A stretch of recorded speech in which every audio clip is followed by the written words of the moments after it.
Agents, how are you? Hello.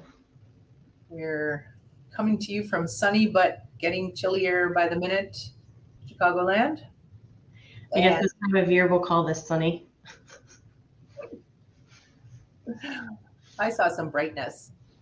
I did have to wear sunglasses earlier outside, so So, agents, today we're talking about that's not how it works. And we all talk about this all the time. People have no idea what we do and how we do it, and so much of that is our fault.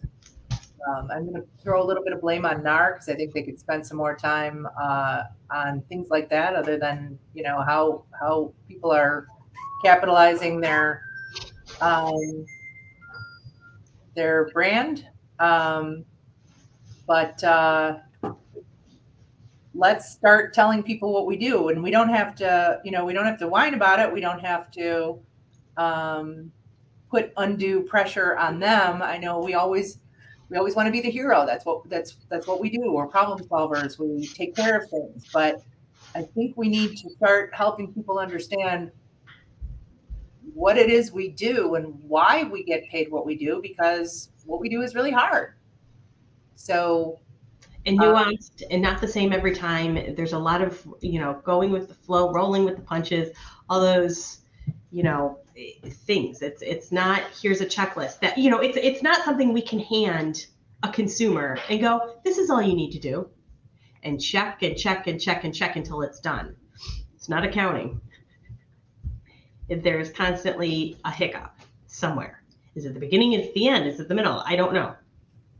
yeah, and On the buyer side, the seller side, I don't know.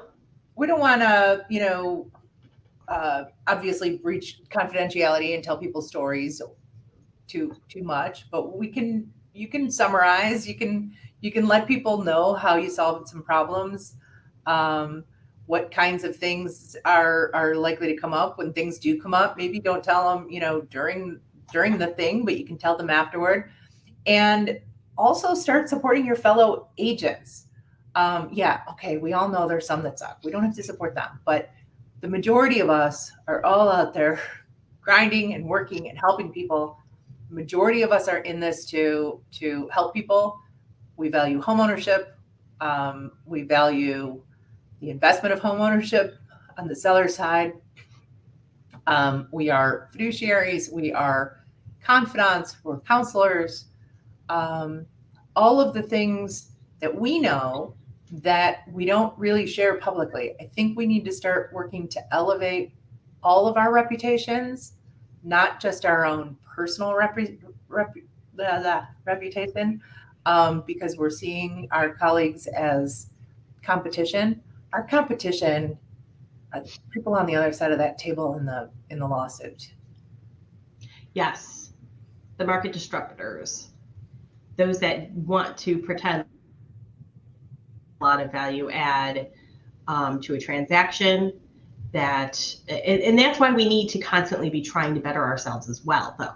We can't just get our license and go, well, that was good. Now I'm going to tell everybody how successful I am. Don't do the fake it till you make it thing. Yeah. But surround yourself by people who can help you be better. Continue taking classes. Heck, I'll tell you what. This is since we have some local people or whatever. My favorite thing about being a realtor is our access to Lynn Madison. We have a national gem in our backyard that we can go to live classes at more, or probably the surrounding organizations as well.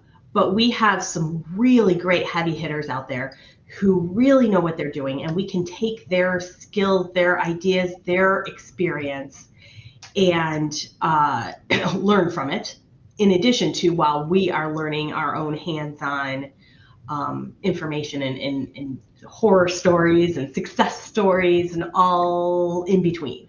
Yeah.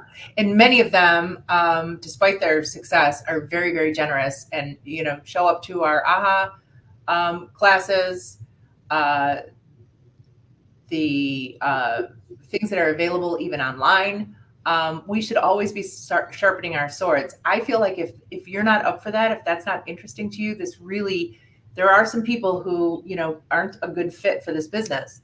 I think you need to have that. You need to want to be good at it, not just good enough. And the more we see of that, the better we'll all be. And a rising tide lifts all boats. So, Danielle and I are always trying to find if there's an agent nearby who wants help, support, etc. We're happy to jump in and do whatever we can to do that. But we all see lazy agents. We all see agents who really probably ought to be, I don't know, fast food workers or something. But we're not talking about them. We're talking about the people who are in this, who care about it, who want to do better. And if we all lean on each other and lock arms, as Elizabeth Riley says, I think we can beat whatever's coming at us. And we don't have to worry about the others who are going to step away. Yeah, absolutely. This is your opportunity to be a professional, and be a business person. You don't, some businesses are just about running things, making the money in the end, but to be sustainable, to be long, and to not have the next gimmick, it is to, take all and the best properties and the best ideas and incorporate it into your business, because this is all your business. And I think that, personally, I took this lawsuit very personally. The things that were said about real estate agents and the things that are said in the news programs covering the lawsuit, it really hurts my feelings. And I know that in some cases they're true. I know there are some agents who do the things that we're all being accused of. But I think most of us are good people, good agents, professionals who want to make the world a better place. And it's hard to figure out how you can fight against some slick attorneys who are very good at using their words, and twisting things and making things that are sort of true sound really true, making us all sound shady. And I've had lots of conversations with agents. We feel attacked. We have been attacked. But how do we respond? I think we respond by showing people who we are and continually working to get better. So, yeah.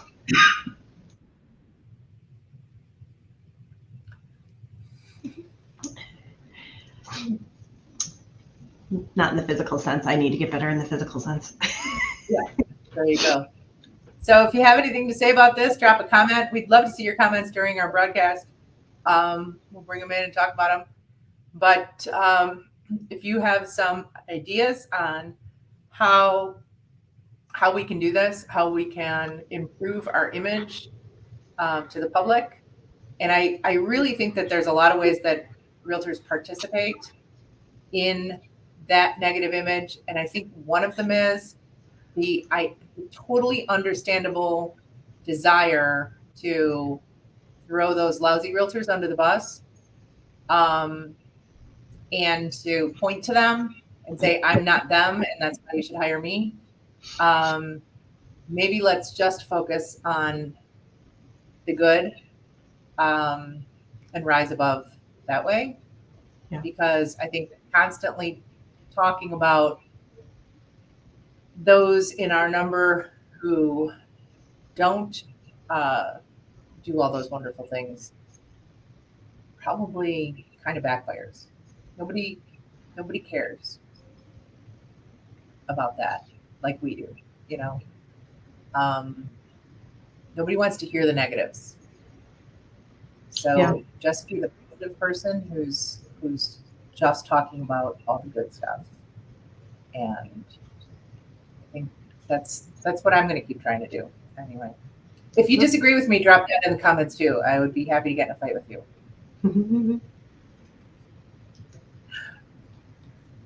All right. All right. Is that all we have to say? Yeah, I think so. I think it's totally ridiculous. I read part of the new lawsuit, what they're calling the copycat lawsuit, that was filed right after they won the first one, and it pretty much says since Zillow came about, finding a house is easy, and buyers agents don't really have much to do, so they shouldn't get paid very much. I think we all know that's about the most ridiculous thing we've ever heard. So I keep saying I want to talk to that lawyer and say, I get it. Now that I can Google my legal questions, I don't really need an attorney. And I've seen how your fees have come down over the past few years since the advent of the internet. LegalZoom, right? Isn't that all the documents you ever need? Yep. I think it's just as good as that guy in the courtroom. Yeah, absolutely. Absolutely. So drop some comments. Let's chat. All right. See you next week.